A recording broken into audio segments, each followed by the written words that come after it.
welcome to Gardening with the Gardiners, a podcast where we discuss our favorite plants, gardens, landscape, design, and all things horticulture, with a touch of our crazy homestead lifestyle thrown in. I'm one of your hosts, Matthew Boone Gardner, a horticulturalist, landscape designer, and fourth-generation owner-operator of Boone Gardner Landscape. And I'm Hope Gardner, Matt's wife, a horticulturalist with our local county extension office, as well as a landscape designer with the family business. And together, we make up Gardening with the Gardiners.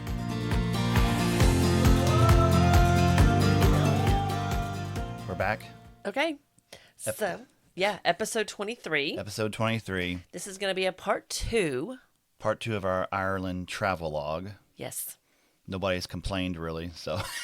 We've gotten a little bit of feedback, which has all been good. So, But yeah, if you ever hear something you don't want to hear and say, go back to gardening, tell us. We will. We obviously are, and this is going to be more. I think this one will try to make it more kind of horticulturally focused and design oriented. Yeah. Although we did, good things last time. So a little bit late getting this out. We've been very, very, very busy, as most parents are this time of year with back to school. But it's particularly a bittersweet. And Mom. traumatic back to school, as Crane, of course, goes back for his junior year. He's back, and but then we sent Lily off for her freshman year at UK. Dropped her off last Sunday. So my baby girl has flown the nest. Yes, so big changes in the Gardner household. Well, I think as a parent, that's one thing that we really kind of focus on is you raise your kids to go out in the world, and be independent and stand, for themselves. And so this is it's been kind of a hard week for me. I'm so excited to see what great things that, both kids, but what she goes out and does. But it is hard to cut those lead strings, it's going to be interesting.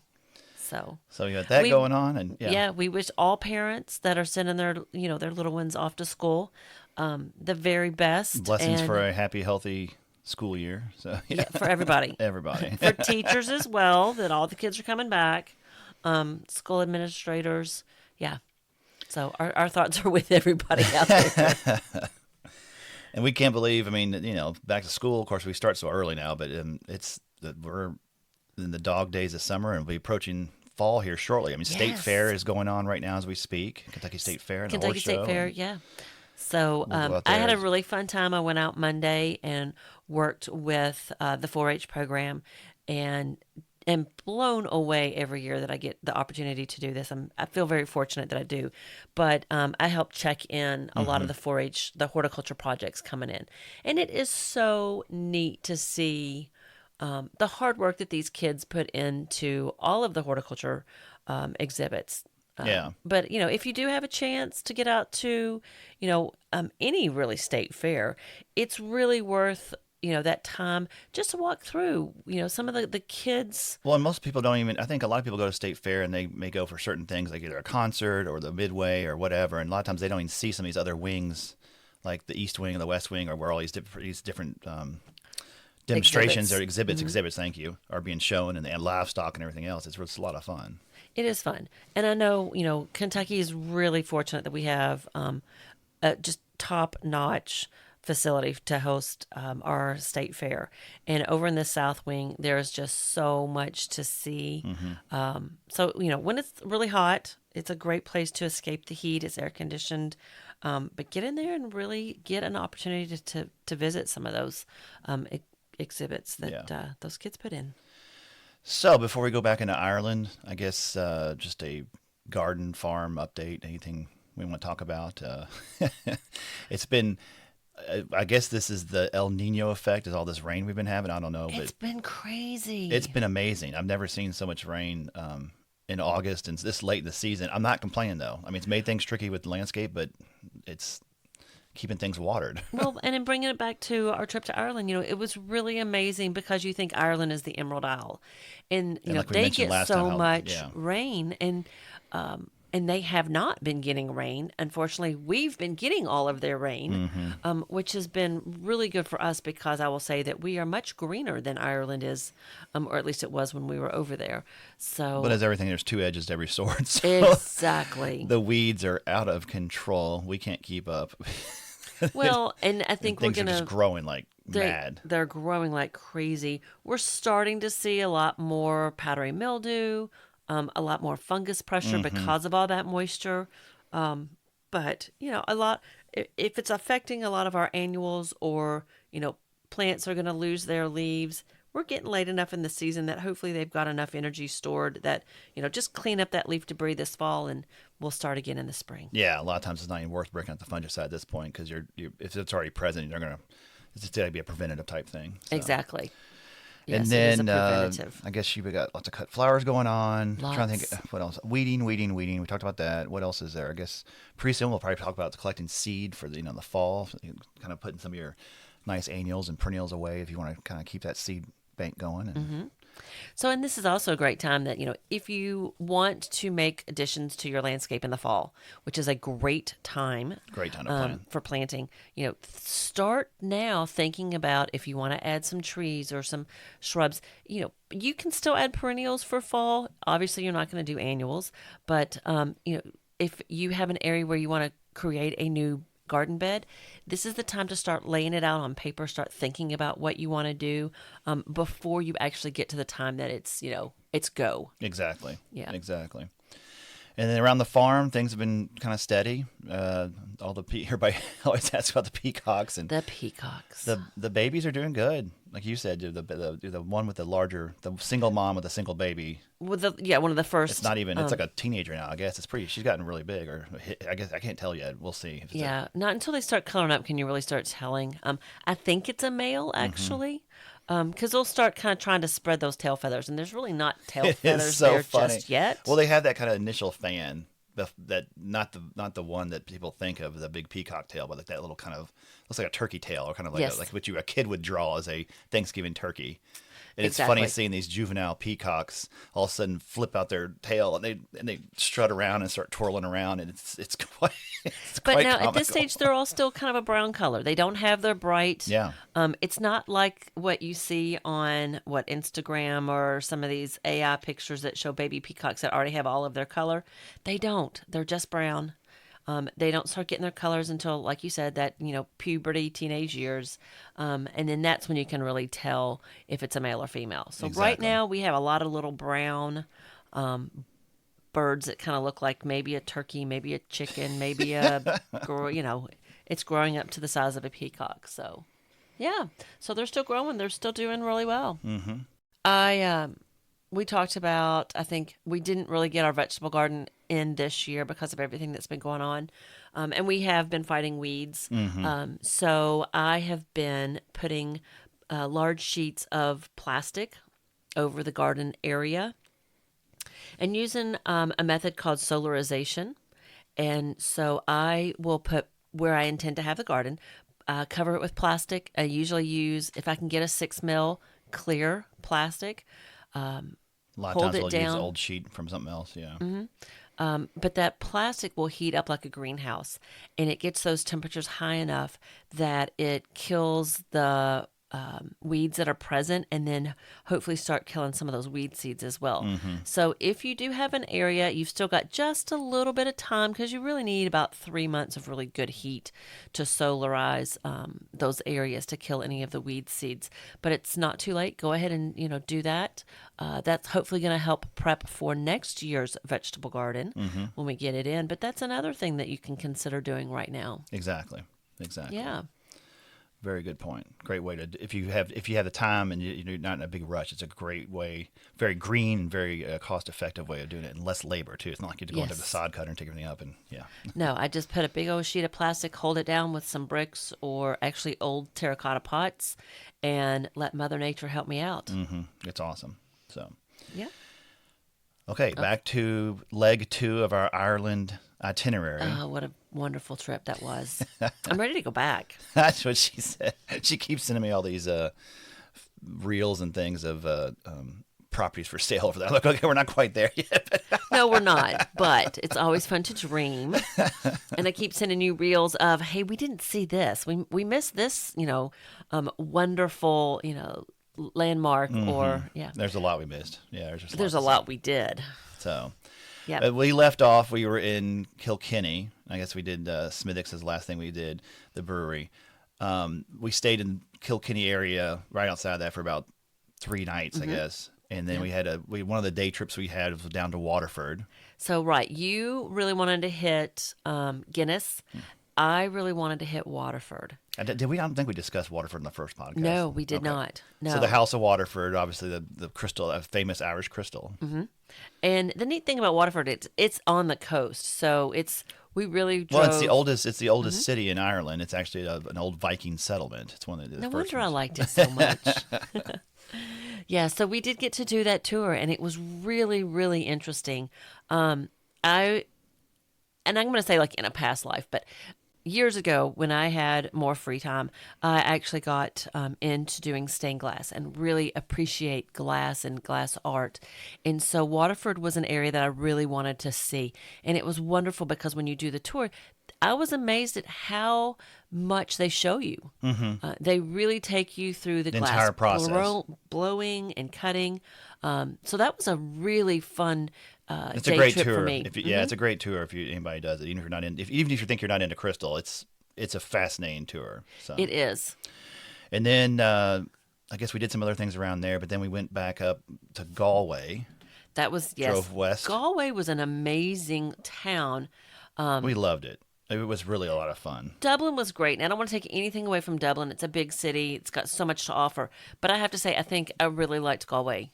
Well, it was cool because we stayed in that Airbnb was literally, a 5-minute walk from the Latin District? I mean, it was like, we just walked across the water, 10 minutes maybe. Well, we walked across the bridge. We didn't walk on the water, but we rented an Airbnb that was in a great little subdivision type of housing environment. Mm-hmm. Yeah, it was so in the city, but it was totally quiet. And it was this little, just perfect little Irish street and a little family-oriented place. And it was funny because one morning I was down there, I got the coffee and tea going and all that, and I was like, we admired this garden. This woman, the house across the way had this lovely garden. Like it was a big lot for where it was. She was kind of on a corner lot. Yeah, and so she had a kind of oversized lot, and it was all garden. And then she was out there that morning, this older lady out there gardening and just working her tail off. And you went over and talked to her, and you said how lovely everything was. And call it the Irish in me or whatever, but I do like to talk. And so when I see somebody that is gardening and it's a beautiful, well manicured, just tidy little garden.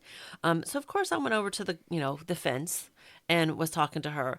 Lovely lady. Mm-hmm. I think she was very honored that I went over and talked to her because I was gardeners talking always about appreciate. Everybody likes being. We work hard on our situation, and everybody likes to be acknowledged for it. So yeah, and so we were talking about the different plants that she had, and I was admiring her dahlias, of course, but a lot of other plants that she was growing in her garden, and she was telling me that there's a couple areas that she needed to redo and how she was expanding a certain area. And it was just really cute to see her very proud of the hard work that she's done and really willing to share it. So I think that goes, across multicultures, that gardeners do like to talk about their garden. So don't be afraid, if you see somebody that they're working in their garden, tell them how much you admire it. Yeah, say hello. Yeah. Might learn something or pick up a new plant or whatever. So yes. And then, so we stayed there. We did day trips out from Galway. Mm-hmm. And then, I guess we did Ashford Castle was one trip. We'll come back to that probably. Well, we did high tea there. We did high tea there, and that was spectacular. That could be a whole podcast in itself. Yeah, maybe we just touch on that. We'll probably, because we're getting this podcast keeps getting longer and longer, so we may just have to kind of touch on some of these things. But we had high tea at Ashford Castle. It was just lovely. It was like being in an episode of Downton Abbey or something. You were in. It was yeah. It was everything you wanted, and it was just amazing. Yes. Yeah, it was phenomenal. And they have lovely gardens at Ashford Castle. Well, I think we might have touched on that too, because that's the Guinness. That was their country home. Their country home, basically, yeah. Which is basically a castle. Exactly. But yeah, they've done amazing jobs with the plantings, and just it's a very welcoming, massive garden. Yeah, and one thing we thought we would actually go into some detail about is peat and peat bogs and kind of peat's history or role in Ireland, because it was really neat. Obviously, everybody hears about the peat bogs, and of course, when we started hiking some of these places and going out into the landscape, there's the areas you get real quick into, and you can feel it. It's like being on a trampoline. It's kind of cool. Oh, it's spongy. Yeah, it's real spongy. And of course, things were drier, so it was more bouncy and not so. Sometimes if it's wet, you obviously would just sink in. But even driving through the countryside, you were like, "What's that?" Because we saw these funny, like almost like firewood ricks stacked up. Well, they stack them in almost like a teepee style. And so it's where they harvest this peat, and so they would just literally go in there and cut it, and they have them. a special like shaped shovel. It's very long and narrow, so it cuts straight down, and it's going to cut in about what you think that was 24. I don't think it's that much. I think it was probably deep into the soil, but it's only about maybe 6 inch wide. Yeah. So it's a long, narrow piece of peat that they cut. And then because typically, like you said, that land is so wet and boggy that they have to then stack these up so that they dry. So we would see these, and so we're like, okay, it's really, really fascinating. We was like, well, let's talk about peat a little bit. So, well, because it is such an important medium that we have used in various forms. It's hardly, what's more uniquely Irish than the vast peat bogs. Well, and it takes so long. They cover literally nearly 1/6 of Ireland at their greatest extents, and these these wetlands have shaped the nation's ecology, the economy, the history, culture. I mean, everything for thousands of years. For generations of Irish families, this is how that they provided warmth. They would literally burn it as a fuel in their fireplaces. They would use it fuel for other stoves and other things, and even as a source of income. Well, it's interesting because scientists and archaeologists have even found just amazing archives that have been found like inside the peat. Oh, that's right. Yeah, because So, the way it mummifies things. It does. Growing up, you'd see the issues of your family got National Geographic, mine did too. And you'd see what was a bog man, or all these different guys, these people that are preserved, they would find in the peat bogs. Yes. Or other artifacts and things, because it perfectly preserves them. And it's amazing the way that it does, like you were saying, preserves anything that I guess back in, because they've been around for 3,000 years? Oh, more than that. But like some of the people that they have found in these peat bogs yes. are like 3,000 years old. No, 100%, yeah. Because when I guess they fell in the peat or whatever, because they were kind of almost like an original swamp because they hold so much water, and then you get lost in the peat bogs, and yeah. So peat is not really, it's not soil.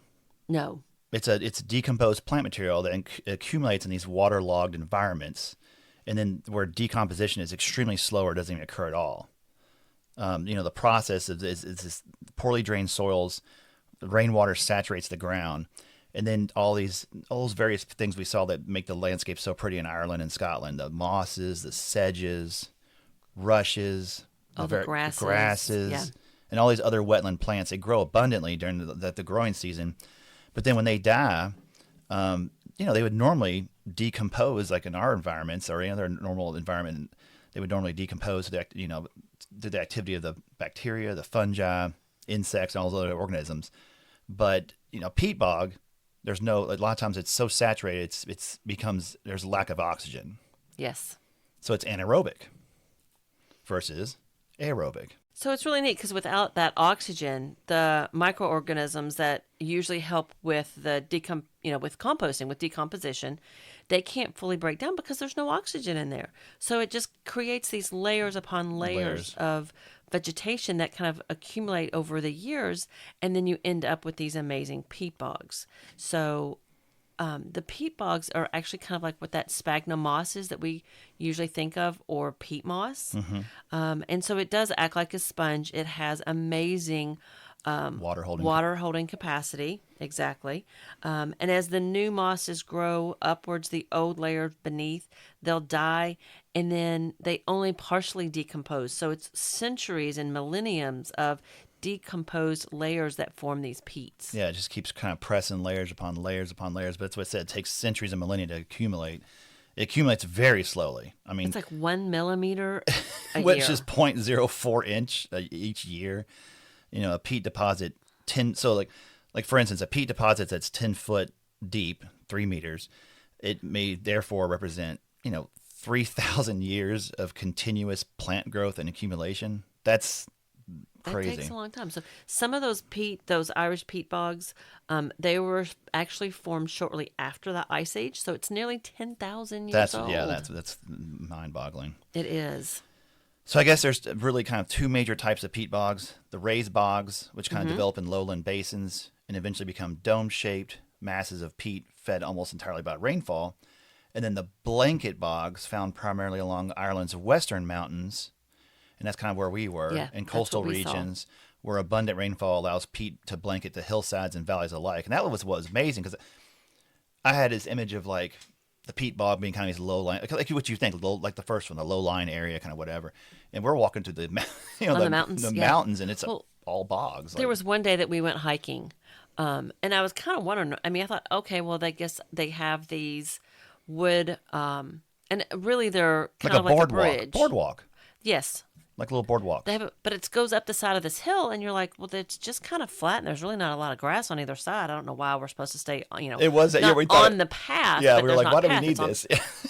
So, of course, we just hop off, and we're like, whoa, it was really spongy when we hopped off. Well, that's because they haven't had any rain. So there wasn't any saturation. But those were the peat bogs. Yeah, and if it had been rain, you would have been started sinking or getting stuck. Yes, so, it's good that you can see why they have the boardwalk. now I understand that. But it was really amazing to see, and even there you could see where they had cut some of the peat out because they do use it for fuel. Yeah, so exactly. They can cut kind of bricks of peat out and then put that in the fire. So yeah, it's for centuries the locals call it turf. And right. And so it's served as Ireland's primary domestic fuel. I mean, that's what they use for everywhere. So I guess kind of like where we use coal here. Yep. They were using peat. Exactly. So they during late spring or summer, the families would traditionally cut these rectangle blocks we described of peat from the block using that specialized hand tool. That hand tool is actually called a slane. And these freshly cut peat stacks were stacked in long rows or small pyramids where the wind and the sun would just kind of blow through and kind of dry it out. And then it makes, because at first they come out nice squares and they curl, like you said, as they shrink up and lose their moisture. Yes. So those turf fires kind of became that symbol of Irish, like rural Irish life, because they have a smell of burning peat. Yep. So, that was kind of one of those traditions that the Irish families just, they kind of burned in their minds. Well, yeah, literally. I mean, you think about even like coming through Kentucky, and I mean, and this is not just, this is everywhere, but I know for me it's very evocative. Like, I love wintertime and fall and smelling people's natural wood burning fires, like, in their houses, and you go outside and you smell in the cool air. I'm sure these kind of similar things. People grew up with the smell of peat moss burning, and so it's like, I'm sure it's very brings back nice memories and things. Well, no, for me growing up, my dad was in the tobacco industry, and so the smell of tobacco hanging in the barns. Oh, it's going to wonderful. the warehouse with him, growing up, and you had that almost romanticized view of tobacco from farm life and from growing up. Absolutely. And so I'm sure that they have that very similar feeling towards these peats when they grow. So obviously during the 20th century, peat harvesting became increasingly mechanized and kind of started using big machines and large-scale operations, started supplying peat to homes, even electrical generating stations. I mean, they're burning on a big scale. And then, of course, horticultural industries, and that's how we know it. That's exactly. We all have had, we talked about sphagnum moss, peat moss, and putting it in with our potting soils. And it's because it is lightweight, it's very airy, and it holds moisture really well. That's why it works great in potting mixes, seed starting mediums, all kinds of soil amendments around the world, really. So as modern horticulture has increasingly shifted towards more renewable alternatives, such as compost bark, wood fibers, and really that core, that cocoa fiber, has become very, very popular Very in the popular. last couple of years, and even some compost to a certain point. But because we're recognizing that peat is slowly, it's a non-renewable resource Yeah, it's on like that losing huge oil, scale. or coal. So we're trying to find Greener, more sustainable solutions to help kind of. so that we're not kind of, because it does take so long for peat to be created, that we're trying to find other Alternatives. products Yep. that can be used in that same method. So we really are trying to get people within horticulture to look at some of these alternatives to kind of save the peat bogs in Ireland. So just some other kind of little bit of things. It's like we talked about. It's a Nature's Climate Archive. Each layer of peat, records a chapter of environmental history. So the plants grow. They trap pollen from nearby trees, flowers, and grasses. These microscopic pollen grains, they can become sealed within that accumulating peat. And so scientists can go back and reconstruct what forests, wildfires, crops, even the climate was like back then. It's really a good time stamp of kind of those eras. And by studying everything like the pollen, the insects, charcoal, seeds, all these different plant remains, they can trace back the arrival of agriculture, periods of widespread forest clearance, even ancient wildfires, which we talked about. We saw modern wildfires. We did. Volcanic eruptions, even long-term climate change with pretty remarkable precision. So it really has helped kind of the science with these archives of archives of peat bogs, these like living libraries, if you will. So we talked about the fact that these bogs actually preserve human bodies, and they're called bog bodies, literally. So they're natural mummified human remains. That's and amazing. Mostly from the Bronze and Iron Ages. The best known ones that we talked about were old Krogan man. Like you saw in these old National Geographics, they talked about this stuff dating back to approximately 300, 200 BC. That's amazing how long ago. It's crazy. And then another famous one is the Cloney Cavan man. I don't know how you say that, but found in County Meath. It Hope's like, she's like, you gotta mention this one because his hair contained an imported plant oil and resin styling gel. Hope knows how much I like my pomade, my Dapper Dan's. So he apparently these guys were using they're using pomade back then. Yeah. But it revealed, because he had this special type of this resin, this plant-based styling gel, it revealed international trade reaching beyond the Iron Age of Ireland more than 2,000 years ago. I thought that was hysterical that even 2,000 years ago, these men are using styling gel in you their gotta hair. You gotta look good, man. You gotta look dapper. But it's all because of those peat bogs that they were able to realize like how old That's it. The Iron Age trade was. It's amazing. So maybe we could go on and on, but that's kind of a good overview. I mean, I think the bogs nowadays are just recognized as amazing global important ecosystems, and I think that a lot of it now is the lands are protected and they're just nice. Like we walked through just kind of these wonderful landscapes where you can get to see the heaths and the heathers. Oh yeah, these mosses and ferns. They weren't even blooming, and it was cool. I can imagine when it was blooming. Yeah. Well, and then it was so neat because we really didn't see a lot of pest insects. No, it was amazing. But in those bog areas, the dragonflies, the frogs, there's just really neat and sometimes very rare species that they have found in these areas. So to have a healthy peatland or area, there's so much that ecologically depends on them. Oh yeah, so they're interesting areas. So that was a cool element to see. Get to see those in person, and again see where all it comes from. And it also makes me want to go ahead and use some of these, like the cocoa fiber, the core product, to help preserve everything. To help preserve it, because it really does make it does kind of bring it to life, and you get to see exactly why we're kind of trying to preserve so much. Protect those landscapes. Yeah. So. Another element that we thought we'd touch on is a little bit different. Like it's part of our travel log, but it's just these elements. So we want to talk about the peat bogs, which we just did.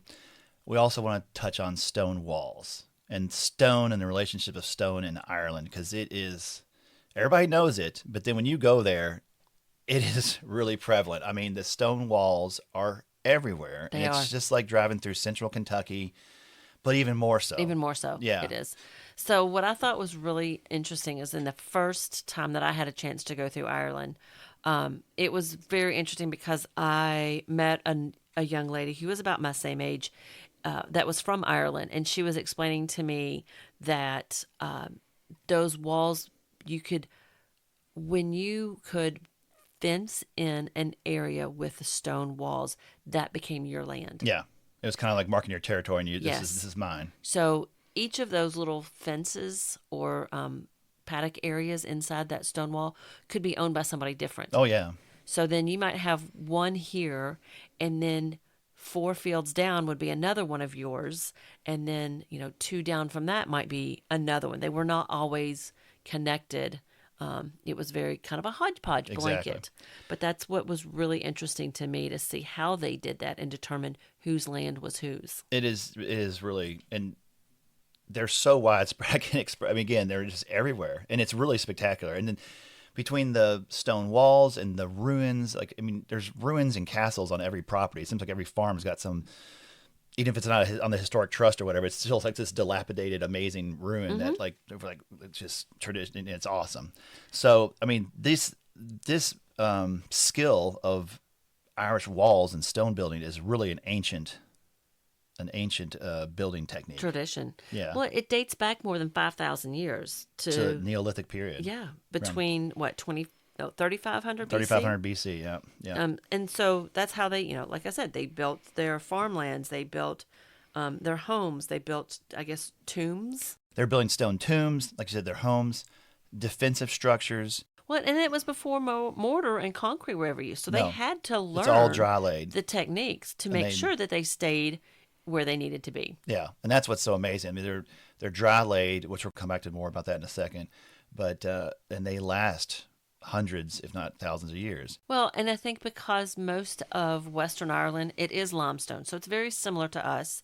They do have some sandstone, they do have some granite, and maybe some other rock, but primarily limestone, very similar to ours. Very similar. That's again the whiskey connection. Yes, we're known for our bourbon. They're known for their whiskey. That limestone water has the right pH and right flavor for all that. And again, they brought that stonecraft to Kentucky later on when they migrated here. But when they wanted to clear out a field for production, whether it's livestock or crops, they had to get all that stone out of the field, and that's where the abundance came. That's what blew my mind. It's just how much stone was present in these fields, these pastures, that they had to move. And so it was a necessity. Yes. That turned into a really nice thing because we're going to turn it. We have to get rid of it to be farm. Able to use. Yes, but just the amount of stone that was coming out of these pastures. Oh my gosh, it's monumental. Well, and that's why some of those fences were monumental. Literally, like we talked about. You talked about a dry stone wall. That's literally what it means. It's just there's no mortar holding it together. It's each stone is kind of like carefully chosen and placed so that gravity, weight. Even the friction of the stones kind of being held together and balance all holds that wall together. Yes. The large foundation stones kind of support the smaller interlocking stones.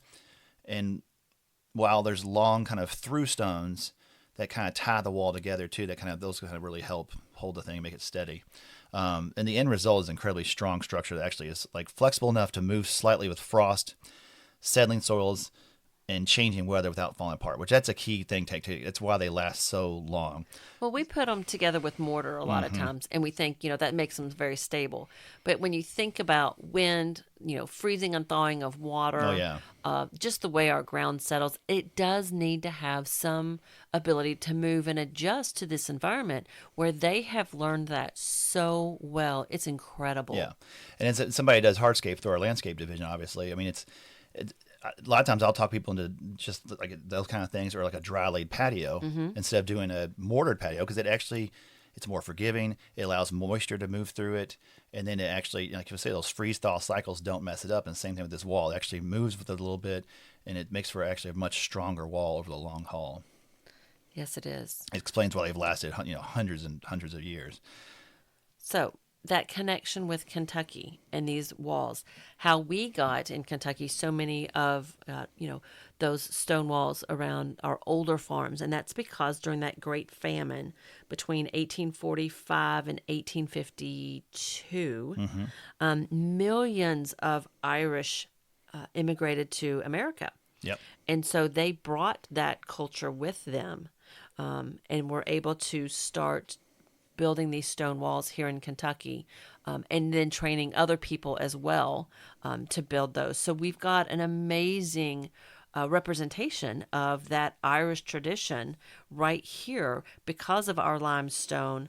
That has really helped to build, the fences, but also, just homes, churches, bridges, around the cemeteries. So a lot of those public buildings were using Irish immigrants for construction. Oh, sure. And they brought that with them. They brought that technology here and taught us how to do it. And so all those counties that we saw in like Ireland, like Clare, Galway, Mayo, Kerry, and especially the Burren landscape, which we drove through and we saw, I mean, that's where I couldn't stop talking about the water. It was everywhere, miles and miles and miles and miles.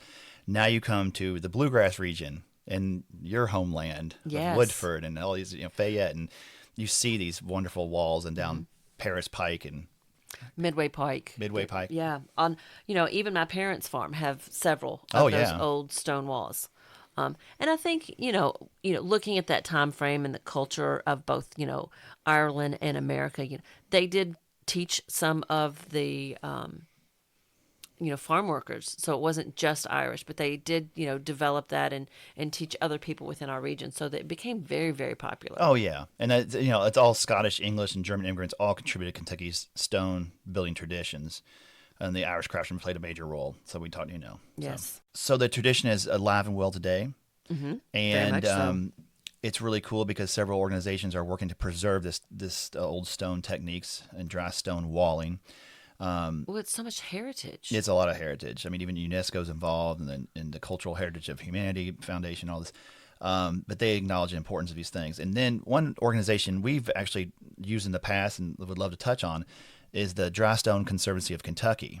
That organization has done such an amazing job to bring a lot of these dilapidated stone walls back into the beauty. Well, and even adding new parks, so like the 21st century parks, the wonderful parklands of Floyd's Fork and all that, they're putting in new walls using old technology. All those are those dry laid stone, like traditional techniques that it's really nice to see a modern park with using old technology that's going to be around forever. And if I'm not mistaken, I think even downtown Lexington has done a really phenomenal job putting some of these stone walls through. Really good job. Really good job. Through some new development. And then we had a really large project years ago for a very good client of ours on their farm in Shelby County. What amazing walls! Oh my gosh, we were able to reach out. Like we did all the flat work and kind of traditional Pennsylvania stuff, Pennsylvania bluestone and all those kind of things in house. But dry stone technology is a whole different ball game. And so we were able to bring in experts in the field that were the best in the state and build those walls. And we did an amphitheater with dry laid stones, and it was dry stack stone walls, and it was just beautiful. I mean, it is such a true art what these people create that, I mean, it's just amazing. And I'm so thankful that this has not been, this skill has not been lost. Exactly. The Dry Stone Conservancy was one of the first organizations in the United States devoted entirely to preserving and teaching dry stone masonry. So their mission is twofold: protecting its historic stone structures while training the next generation of skilled masons. And that's really the key thing, because they have these amazing programs you can go through and become apprentices and learn under master masons and learn how to do this technique. So yeah, it's great to have an organization like the Dry Stone Conservancy preserving these things and and training more people to pick up that art. Yeah, and it's nice it's still going strong. Yes, it is. So the stone walls of Ireland, really quite spectacular. It is, and it's a neat connection for Kentucky to have, to share that with Ireland. Okay. Well, since I guess we'll just touch on this, we don't need to go in big, but I think it's kind of fitting since we just talked about stones and rocks. One of the places we went to was the Rock of Cashel. And, I have to admit, I didn't really know what to expect. I knew that we were going to go. I've kind of seen a picture. I was like, okay, whatever. It was massive. It was so cool. I mean, it was so like... if you don't know what the Rock of Cashel is, it's not a rock. It is Well, it's on a rock. It's on a rock, but it's a huge It's old castle. castle. Yeah, literally. And I mean, it is unbelievable the size rock that it sits on. Yeah, it's But then the shape, like just the sheer size of this castle that's built on top of this rock was amazing. And if I remember correctly, this is where we saw the first wildfire. it is where we saw the first wildfire So because we're sitting up so high on this massive stone castle, the ruins of it. And this was in County Tipperary. But you can just see, I wish I could remember exactly how far you could see. they picked this spot very strategically on purpose because it is perched on this limestone outcrop. So just the location itself is really cool. If you were just standing on just what you are, and then you have this amazing fortress, or what at one time was an old castle. Medieval, Yeah, yes. exactly. I mean, it overlooks an area kind of that they call the Golden Vale. I guess it's part of the County Tipperary, as we talked about. And like you said, the views were so massive. We saw wildfires miles off in the distance in it wasn't Kilkenny, it was Kilkenny. I can't remember. But anyways, but there's all kinds of ancient history with this, and we're not going to go into all of it, but it goes back more than 1,000 years. So I think it is important to realize that the Rock of Cashel, it begins around the 4th or 5th century AD. So it's a very, very old connection to Irish history. Oh yeah, and the ancient princes of Ireland, the Yes. kings of Munster. And then it does have a legend that connects the site with St. Patrick. That's And what of it's like. Call it course- St. Patrick's Rock. Right. And so it's thought that St. Patrick visited Cashel in that 5th century. And so that's where kind of that legend starts with the association of St. Patrick. Well, and he converted King Ungus of Munster to Christianity. So it's very important. While the details are, surrounded by legend, obviously, but the association between St. Patrick and Cashel are a very important part of Irish history. So they even had a little gift shop down there selling all kinds of little St. Patrick items and what. Yes. So it's really neat to see. They don't really have a lot of gardens. That was not an important aspect No, of neat that. cemetery. It did have a neat Really cemetery. cool cemetery. And when you're looking at a rock as large as it sits on, it's amazing that they can have a cemetery. Oh, yeah, no. But it is worth seeing because the relics, the art inside the castle with the carvings and just the structure and how that structure is still standing. Some really neat ancient architecture. Yes. And then in 1978 or 978 A.D., the rock became the stronghold of Brian Boru, which is Brian Boru is one of Ireland's greatest high kings. And anytime you study Irish history, you're going to hear about Brian Boru, the great Brian Boru. But he eventually became the High King of Ireland, and his connection to Cashel helped reinforce the site's importance as a site of Irish political authority from a long time. Yeah, I mean, that building has so much history. It's just absolutely amazing. And then so you had the Rock of Cashel, and then down below that was that little abbey. We didn't go to the abbey. We didn't go to the but abbey. That was really neat too. But just it's one of those sites, like you said, you immediately step foot on there, you can just feel this is hallowed ground. It's the history is amazing. It's just like the land, the whole site just kind of speaks. You can almost feel the spirits or something in a weird way. I mean, don't you think? It's like being in a movie. Like it's like being in Lord of the Rings or something. It really was. Yes. And I think it's very interesting because you can see the entire countryside. You sit so high that, that's just an amazing fortified building, just with the stone, but it sits up on the stone and just how far you can see. There was no way somebody was going to sneak up on you. No, not at all. No. So I think that's, I don't know that we really need to go into a whole lot more about that. If you go to Ireland, highly recommend it. It's more than just a pile of rocks. It's really phenomenal. Pile of rocks.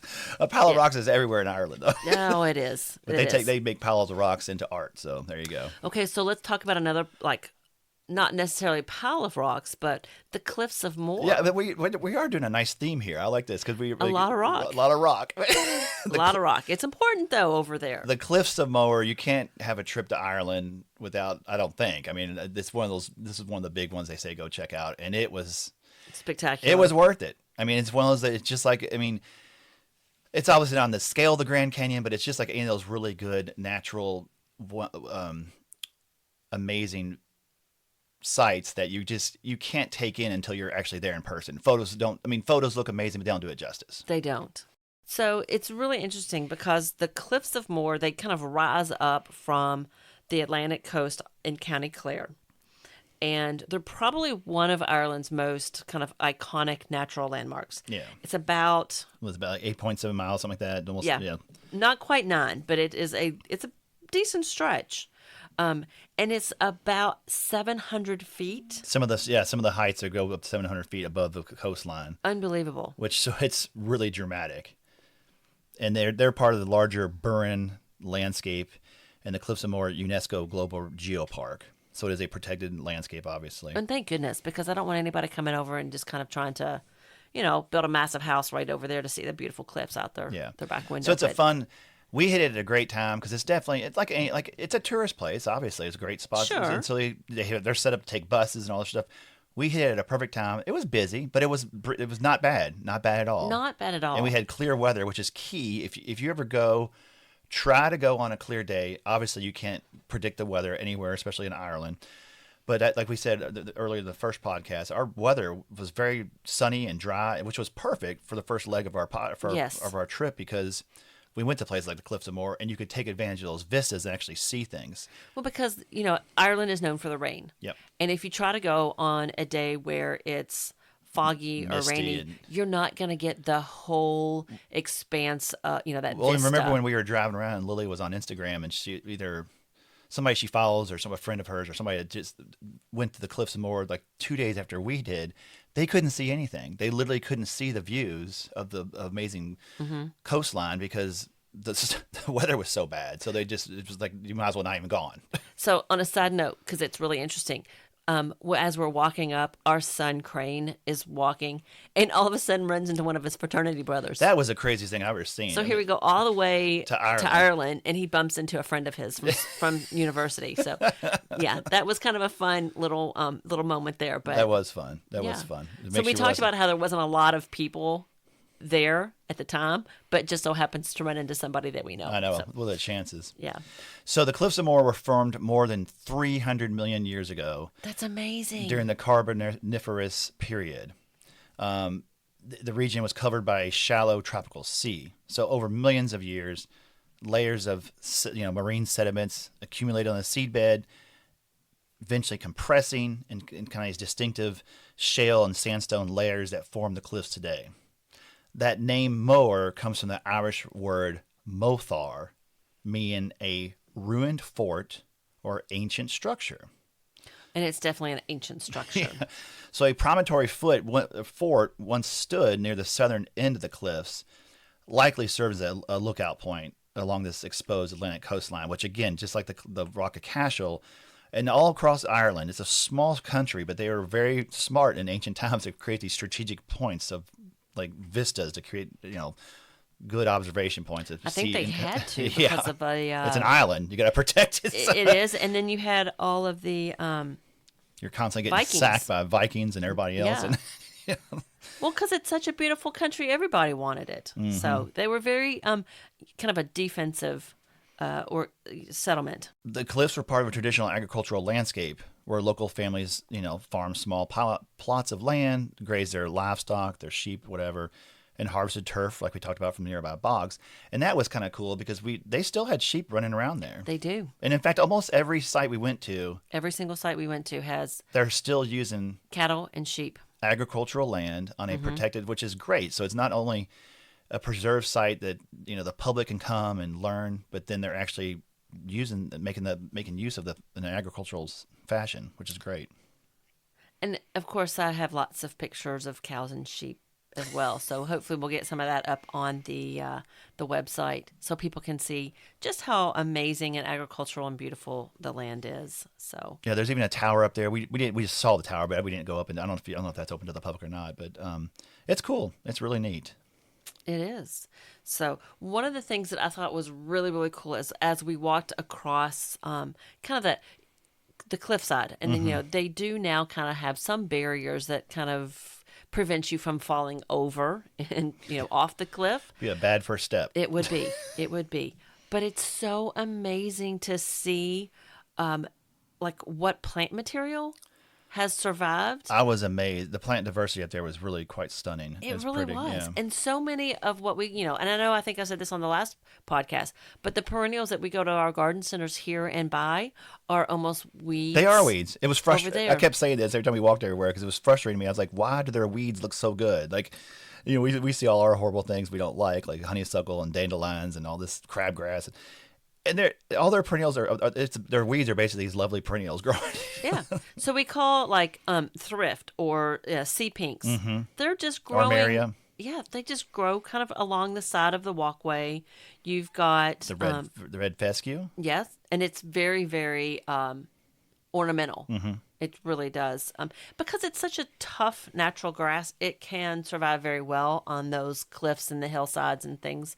But it just went on and on and on how amazing those perennials were. The Yorkshire fog, we don't have that. Holcus lanatus, it was a cool little silvery grass that was kind of blended with the red fescue. And then the plantain, Plantago lanceolado, that is a hardy perennial. It's kind of adapted to those poor soils and grazing pastures. But all these, it's a really neat little landscape of these different tough plants, obviously, to grow on an Atlantic coastline like that. Yes. But they had wild thyme, some of the geraniums that were there naturally. They had yarrow, foxglove. I mean, it was just amazing. Geranium, yep. Mm-hmm. How so many. And the gentian. They had lots of gentians, too. Yep, they did. So that was really cool. It's just to see how those plants had adapted to that harsh environment and that they were just growing so well. It was actually really colorful. Mm-hmm. And so, yeah, that's an interesting observation because it's obviously all those are very most of them are most low growing kind of growth habits to resist the wind. Mm-hmm. They obviously are deep rooted because they have to anchor themselves in those thin, rocky soils. But that also helps keep that environment from being eroded too much. Yeah. Besides just being pretty. Exactly. And a big one is salt tolerance because obviously they're getting that spray constant from the Atlantic. Yeah. And so they have to be able to do that and then, grow in those they're pretty nutrient poor conditions. They're not rich habitat. No, they're not. So that was a really, really great kind of a day trip that we took. And it was just really, really fun to see kind of those botanical treasures along with that amazing rock structure that's just shaped by the Atlantic Ocean for just hundreds and millions of years. Really is. And then you sent, so we keep talking back to, of course, modern times and reels and, viral videos and things. But I guess 2 weeks ago you sent that video, maybe it was only a week ago. Oh my gosh, yes. There's a small, so you have the main kind of cliffs, which are obviously these just huge structures right off the coastline. And then kind of sitting out from that, they have these little outcrops of they have a special towers. name for it. Like rock towers, I guess, yeah. And then there was a name for that one, but you sent a clip of literally just finally the stone eventually succumbs. The Mm-hmm. water always wins, and here's this thing that's been standing there for millions of years, and just a face of it sheared off and went into the ocean. Yeah, and that just happened right after we left. Yeah, I think the video was actually a week after we left. And people were sitting there just kind of recording things like we would, and all of a sudden just a big face of it just sheared off the cliff. It just went right down into the ocean. Pretty wild. So shows that it's constantly changing. It even is. Even things that take millions of years, that's still happening right before our eyes. Yeah. So after that, we went ahead. I guess it was the next day. We traveled up more kind of inward of the off the coast, and we went to Ashford Castle. Yes. And that was one of those stops that I was really excited. And you were very, very nice and scheduled a high tea for us to enjoy at Ashford Castle. Anybody knows Hope knows that she loves... I'm a tea person. You've always had a little bit of grandmother. I mean, this is a compliment, but a little bit between your tea and your knitting and your sitting with your just lovely little things. Yes. And, yes, I do. You're very content sitting in a little stone cottage and with the. I would just adapt to Irish culture very, very well. Yes. So we did. We traveled to Ashford Castle, which and we touched on this already. So I don't know. It's got a long history, but I think let's just kind of realize that it was built or it was purchased, I guess, by the Guinness family, And so they lived there like in the 1850s and after. Well, but first it began 1220. Okay, at well, least yeah. real quick. Is in County Mayo, Lough Corrib, and it's on 350 acres of woodlands, gardens. It's really an amazing property. Spectacular property. Quickly, it starts. We'll wrap up after this, and maybe then we'll put the final. I guess we'll make 3 podcasts out of this. It's going to have to be 3. So we'll do this and we'll end. But basically began in 1228. The Anglo-Norman de Burgo, or now the Burke family, they built a fortified castle defending the native O'Connor's of Connacht, and they kind of positioned this castle here for that because it had important waterways. Again, it's all about strategic points. You see a theme here. All these places are built on strategic preserves and military strongholds. So it went from that family to passing to the Bingham family. I don't know if any relation to the Louisville Bingham's kind of interesting. It could have. Yeah, who knows? And then that was in 1589. But then, as you were just talking about, and I'll let you take over, it's 1852. And that kind of was the kind of that golden age when the Guinness family purchased. It was Benjamin Lee Guinness. Yeah, Benjamin Lee Guinness, and they really added this very impressive Victorian, almost over the top. They made it what it is now. I mean, it is over top, but in a good way. I mean, it's spectacular. Yes. So they took that just amazing interior, and then I think they purchased area around it so that it's a lot more acreage. And now it's like thousands of acres around the house. And so if you stay at the castle, they offer like fly fishing, falconry. You can walk with the Irish wolfhounds. I know you're mad that we didn't. I really wanted to see the Well, wolfhounds. I just figured we'll get our own. So there you go. There we go. I like that idea too. But it's just amazing everything that they offer people that stay at the castle now as a hotel, and it's actually one of the most elegant hotels in all of Europe. It's spectacular. Beautiful.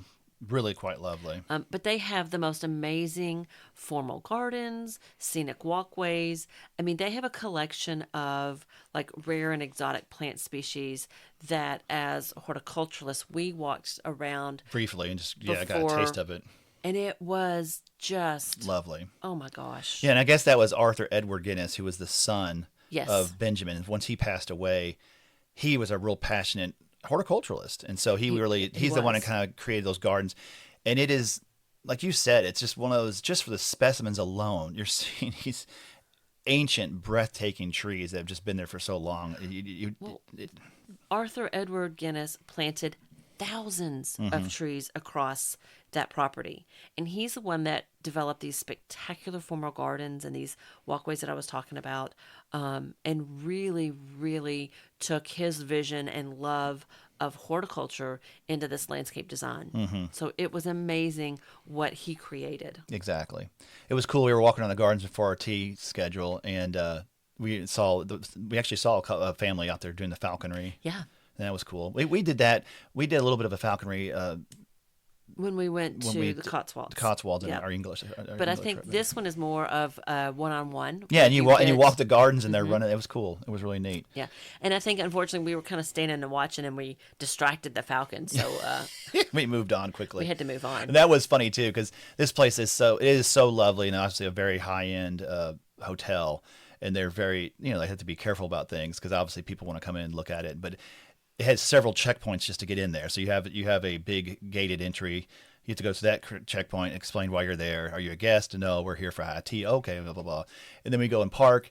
And then we're trying to walk around the gardens because we knew we got there half hour early because we don't want to be late. See the property. Well, we don't want to be late for tea either. So, and then this very dapper Irish gentleman comes out with his little cap on. And he was very firm though. He was kind of intimidating. At first, he was doing his job. He took it very seriously. Like, why are you here? I was like, well, we were have high tea. It's like, okay, what's your surname? I was like, Gardiner, and he's like, okay. He knew what time we were supposed to be. And he's like, there. what time's your appointment? I was like, or I think we were supposed to be at 1:30 or something like that. And no, it doesn't matter. But I was like, he's like, you're a half hour early. I was like, yes, I know. We were just going to walk around. Yes, sir. Thank you. And so he was like, okay, you can walk the grounds before, because we weren't allowed in the house because it is, it's the for hotel. residents, for people that are staying. But he did allow us to walk the gardens. And so we didn't have a lot of time. No. But we definitely were able to see. And there's, a spectacular formal garden directly behind the house, which was very typical for that time. Well, and then the formal gardens off to the sides. Mm-hmm. And there were some, really interesting fountains, amazing, I think some relics of when it was more of a fortified house that we got to walk up on the stone, which would have been kind of the wall that surrounded the castle. There are still some they had of little state guard stations and everything built into that. It was really cool. So we got to see kind of that history with it as well. And then the collection of plant material and the alleys. There was just so much amazing. Well, what was so lovely is that our tea was in what's called the Connacht room. And that room was right off the back of the house. And it has these amazing, almost conservatory type windows that overlook. It's on a little bay, so it's got a little water. So you go straight out to the formal gardens, and then beyond that, this water. And so you're just sitting there. You have classical music playing. You're drinking your tea. You're eating your various scones and pastries and all kinds of sweet meats and sweet treats. And what do you call it? Oh, and our the gentleman that was our, I guess, waiter. Oh, he was wonderful. He was so and he perfect. was from the area. So I mean, they're all very local. Oh yeah. And I wish I could remember his name right now. It's awful. It was an unusual name. We wrote it down because Daria. Yeah, he was. It's a very traditional Irish name, and he did such an amazing job taking care of us, and was really, just really kind of added to our and time just there. to have that kind of service, because we don't have that in our society anymore, where you sit and you breathe and you just take your time and you have the tea and you have your treats and it's so relaxing. It's like it's funny because he starts off and as soon as we sit down, he says, you have an hour and 45 minutes. Mm-hmm. And you're like, oh my gosh, we have to sit here for an hour and 45 minutes? Yeah. Well, then next thing you know, I think we were the last ones to leave. Loved it. So we highly recommend it. It's not cheap. No, it's not cheap. And just like staying at, but while we did not stay there. I think next time I think we might try to stay at night because we saw some friends last night. Total sad thing, but we went to these. We go to this Ashford farm here in Kentucky, right down the street from us. They do an amazing concert series, and we saw some friends there last night, and they had done the Ashford. They had stayed there at Ashford Castle and said how just lovely it was. Obviously, so it's it is worth a stay. But yeah, that's going to be on our next trip. So let's go ahead and do the Connemara, the bog landscape that we I was going to wrap it up. Okay. Don't you think? Because we got to save some stuff for the next. Yeah. Let's save that for next time. Let's save that for next time. So we will do one more segment of our Ireland travelogue on the next podcast, I guess. Yes. Unless you all write in and tell us, stop talking. Go back to gardening. We're trying to keep gardening there too. Well, I think that it's important to let people know that there's amazing gardens all over the world, and this is just one little area that we. Well, and this is way we love this kind of the blend of gardening and history and architecture and art and all things kind of tied together. Yes, it is. So. It is all tied together. But we had a fantastic trip and wanted to share some of what we saw, and then we'll get back to more local stuff. Exactly. Yeah. So. Thank you for listening to Gardening with the Gardiners. Please subscribe or follow to get new episode updates. And please help us get the word out about our new podcast by dropping a rating or review. Those are much appreciated. If you have any questions, either garden, landscape, or horticulturally related, you can email us at Ireland. Yeah, we'll give you our whole itinerary. You can do your own Irish trip. But you can email us at GWTG, that stands for Gardening with the Gardiners, at boomgardener.com. And remember, our gardener is Gardiner. Thanks for listening. We'll see you next time. Bye. Bye-bye.